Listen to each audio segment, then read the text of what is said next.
Cześć, witajcie na moim kanale. Dziś przygotowałem dla was recenzję jednej z klawiatur, która mimo że nie jest najnowszym modelem na rynku, to wciąż przyciąga uwagę swoimi funkcjami. Mowa o mechanicznej klawiaturze Crux Atax Pro RKP z przełącznikami Cateron Red, dostępnej w atrakcyjnej cenie około 200 zł. Zanim jednak przejdziemy do szczegółów, chciałbym serdecznie zaprosić do subskrybowania mojego kanału, abyście nie przegapili żadnych przyszłych materiałów. Teraz przejdźmy do samej recenzji, a ja powiem wam, dlaczego wybrałem właśnie tą mechaniczną klawiaturę oraz jakie są moje pierwsze wrażenia po jej używaniu. Zapraszam do oglądania.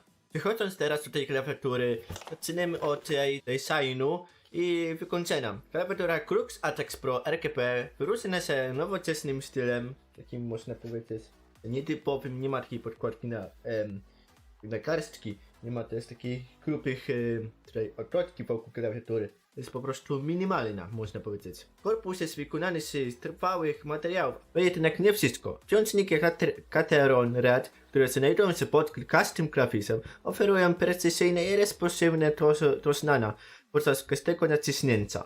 To świetne opcje dla gamingu oraz osób, które cenią sobie komfort pisania.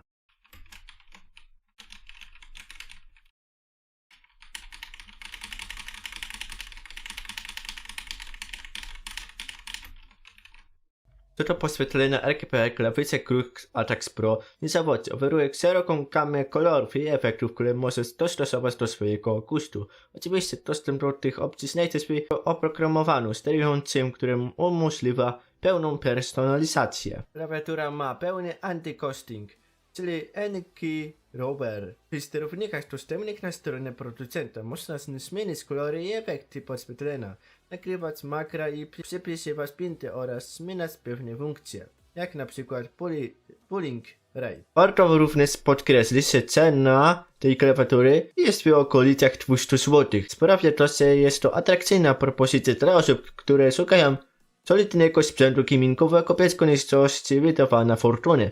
Podsumując, klawiatura Crux Atax Pro RKP przełącznikami Cateron Red to propozycja, która zaskakuje swoją jakością, funkcjonalnością i atrakcyjnym stosunkiem ceny do oferowanych możliwości.